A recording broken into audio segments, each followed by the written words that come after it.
ઇસરો યુવિકા 2025 અંતર્ગત 15 દિવસની તાલીમનું આયોજન કરવામાં આવ્યું છે, જેમાં દેશભરમાંથી 350 જેટલા વિદ્યાર્થીઓની પસંદગી કરવામાં આવી હતી. આ તાલીમ વર્ગમાં ગુજરાતના 11 વિદ્યાર્થીઓનો પણ સમાવેશ કરવામાં આવ્યો છે.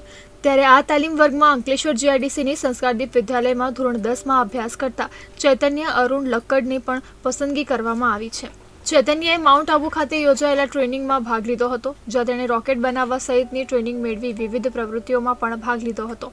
ટ્રેનિંગમાં ભાગ લેવા બદલ શાળાના ટ્રસ્ટીએ વિદ્યાર્થીને અભિનંદન પાઠવ્યા હતા.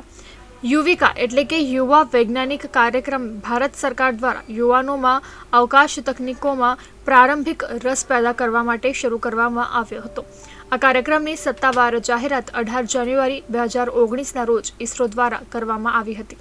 આ વર્ષે યુવિકા દ્વારા જે ટ્રેનિંગ આપવામાં આવી હતી તેમાં હું ગયો હતો.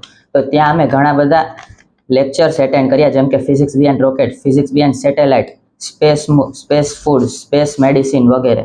પછી ત્યાં અમે રોકેટ એસેમ્બલીની પ્રવૃત્તિ પણ કરી હતી, જેમાં કુલ 17 ટીમે રોકેટ બનાવ્યા હતા, જેમાંથી 3 રોકેટ લોન્ચ થયા હતા અને એમાં અમારું રોકેટ પણ લોન્ચ થયું હતું.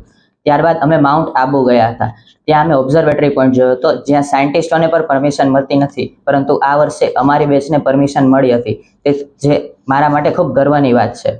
જ્યારે માર્ચ 2024માં આ યુવિકાની એક્ઝામની જ્યારે રજૂઆત થઈ અને ઇસરો દ્વારા એનું નોટિફિકેશન આપવામાં આવ્યું, ત્યારે મેં શાળાના બધા જ ગ્રુપમાં એની માહિતી મોકલી અને બાળકોને ફોર્મ ભરવા માટે કહ્યું, જેમાંથી ધોરણ 9ના ચૈતન્ય એ આ ફોર્મ ભર્યું હતું અને એક્ઝામ આપી. એ એક્ઝામ ક્લિયર કર્યા પછી ઇસરો દ્વારા એને 15 દિવસની ટ્રેનિંગનો લાભ મળ્યો છે.